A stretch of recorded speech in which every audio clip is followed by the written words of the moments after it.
people on that side of the motion, they have said something, and some of them are actually like, that's like factual diarrhea. So I had to clear that mess. So firstly, sir said that there has been a proper attempt to change demography of Kashmir. Let me put the straight fact in front of you. Kashmir's demographic population is 96.41% Islam, 2.45% Hinduism, 0.81% Sikhs. So that's the real-time demography of Kashmir.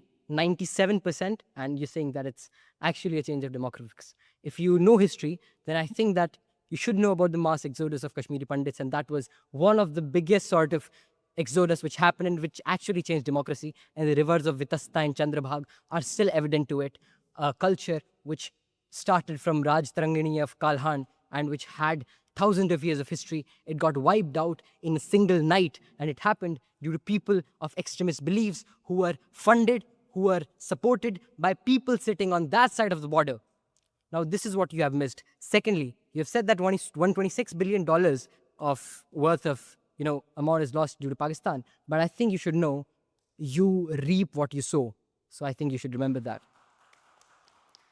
Thirdly, my dear, our very own president, he raised a lot of sort of concern about the democracy in the state that's happening in India. That's perfectly all right. And they're saying that, Modi's India is doing that. They're giving their affairs and they're heading on Pakistan. Sorry, but Indira Gandhi did that too. Lal Bahadur Shastri did that too. And especially Mr. Israr Khan Kakarji was talking about the military might of Pakistan. I think you forgot where was that in 1971 when 93,000, how many 93,000? I hope that's a big number. When 93,000 soldiers, they surrendered. That's your military might.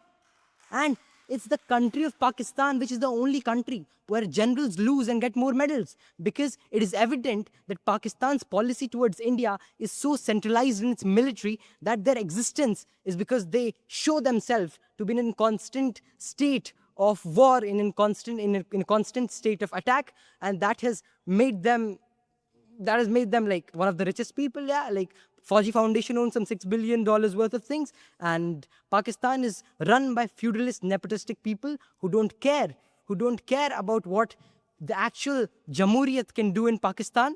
Else, you should remember what Faiz Ahmad Faiz said. You should remember what Habib Jalib said, and then work on that rather than just helping and being sycophantic to the military. This woman, just please. This woman, her father was brutally killed and assassinated by a military dictator, Ziaul Haq, and then her son who came to the Oxford Union, they are in an open agreement with the military. This is not what idealist, this is not what anything sort of means. It's just, okay, yeah, thank you. But I hope you also give that, and yeah, can I? I'll give it. Yeah. I hope you didn't mind, that was just my emotions, yeah. Also, I'm not a big nationalist chauvinist.